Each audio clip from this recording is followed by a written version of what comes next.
క్రీస్తు విత్తువాడు సంతోషంతో పనులు కోసుకొని వచ్చును.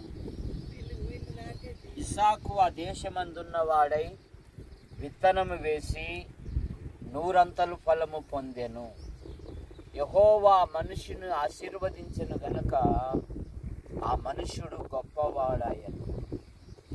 మీరు బహుగా ఫలించుట వలన శ్రీకాంత్ గారు టోపీ తీయండి.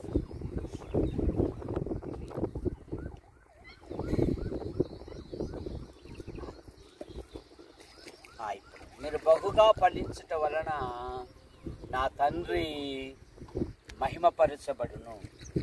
పౌలు గారు ఫిలిప్పీ పత్రిక 1వ అధ్యాయము 9-11 వచనాలలో మీరు శ్రేష్టమైన కార్యములు వివేచింపగలవారగుటకును మీ ప్రేమ తెలివితోనూ సకల విధమైన అనుభవజ్ఞానముతో కూడినదై మీరు అంతకంతకు వర్ధిల్లవలననియు మీరు క్రీస్తు దినమునకు నిర్దోషులుగా నిష్కపటులు కావాలని మీ కొరకు నేను ప్రార్థించుచున్నాను. కనుక ప్రియులారా, మానవుడు పాపములో పుట్టి పాపములో పెరిగి పాపములో జీవిస్తాడు. పాప పరిహారము కొరకై అనాది నుండి అనేకమైన ప్రయత్నములు చేయించున్నాడు.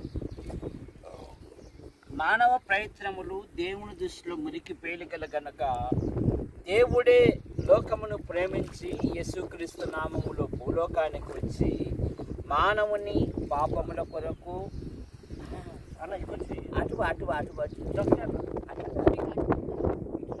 దోషముల కొరకు దేవుడే లోకమును ప్రేమించి యేసుక్రీస్తు నామములో భూలోకానికి వచ్చాడు.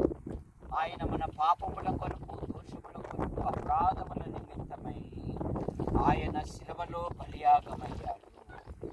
బైబిల్ సెలవిస్తున్నది, నా మాట విని నన్ను పంపిన వాని యందు విశ్వాసముంచు ప్రతివాడు నిత్య జీవం గలవాడు.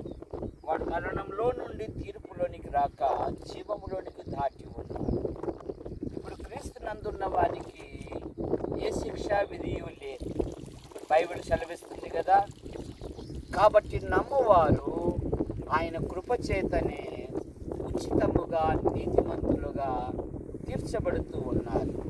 బైబిల్ ఏమని సెలవిస్తూ ఉందంటే, ఆయన నామమందు విశ్వాసముంచు వాడెవడో ఆయన నామం మూలముగా వానికి పాపక్షమాపణ దొరుకును అని బైబిల్ సెలవిస్తారు.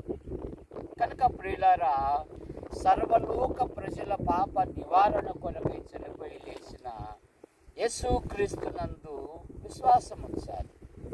యేసుక్రీస్తునందు విశ్వాసం ఉంచాలి అంటే, యేసు ప్రభువా, నేను పాపిని, నా పాపముల కొరకు నా దోషముల కొరకు అపరాధముల నిమిత్తమై నీవు శిలువలో బలియాగమయ్యావు.